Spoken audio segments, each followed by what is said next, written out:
Saya ingin menyampaikan sebetulnya mungkin 9 tahun yang lalu ya, kesalahan bangsa kita yang paling besar ini adalah kita mengangkat pemimpin kita, presiden kita, orang yang tidak jelas ijazahnya. Saya terbuka saja bilang ini tidak jelas ijazahnya. Jadi ini sekarang kita menanggung akibatnya. Kita menanggung akibatnya. Ya. Karena apa? Karena presiden itu walaupun mana nggak bisa kita coba-coba, harus orang yang mempunyai kapasitas yang betul. Kapasitas yang betul-betul mumpuni. Tidak seperti sekarang ini. Ya. Maaf saya katakan kalau saya mau apa ya, tidak ada masalah itu. Dan pada waktu tahun 98 saya juga pelaku di sana ya. Sebagai Komandan Kormar, saya pelaku, saya melihat kekuatan kita itu hanya dua, gabungan daripada mahasiswa dengan TNI. Gabungan. Saya kalau sudah masuk di sana, namanya Pak Dr. Haryadi Darmawan, dia bilang, Mas Harto, saya bawa 14 truk ini ke sana, susah masuk. Tunggu dulu Mas, nanti kita masuk. Dan masuk.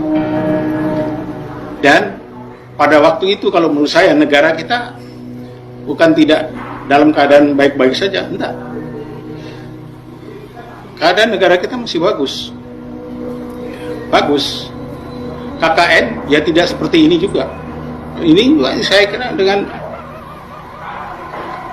adanya undang-undang akan dirubah apa segala macam ini kan untuk lebih memperdalam KKN itu. Zaman dulu ya ada, KKN ada. Tapi setelah 30 tahun memerintah Pak Harto, anaknya, dan dia punya alasan anaknya jadikan menteri apa ya, sosial, udah 30 tahun, dan dia juga sebagai ketua Golkar segala macam. Sekarang terus terang yang saya komplain sampai saat ini, saya komplain terus terang,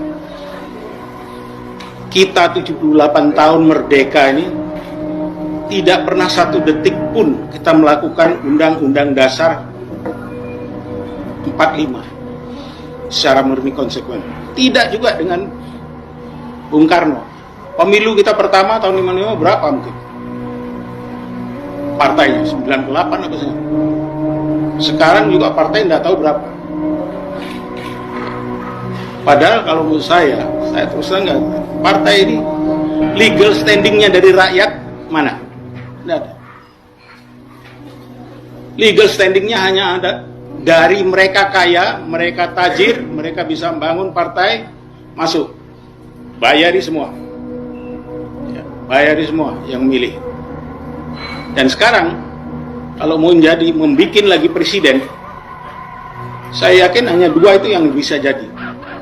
Mungkin Anies yang mumpuni itu mungkin tidak jadi. Kenapa? Kita hanya perlu, seorang presiden hanya perlu sekitar 70 mungkin, 70 juta bisa jadi. Kalikan 100.000, berapa? 7 triliun, apa tuh? 70 triliun. Sudah tertutup oleh korupsi yang mereka lakukan itu. Tertutup semua. Yang lain tidak bisa bernafas. Jadi kalau menurut saya untuk perubahan ini tidak mungkin kita ikuti gendang mereka. Ikuti dengan aturan mereka. Semua sudah diatur oleh mereka. Dana diatur oleh mereka. Kita lihat korupsi 349 triliun. Terbuka? No. Korupsi lain-lainnya. Food estate 18 triliun kemana? Terus Bukit Algoritma 18 triliun kemana?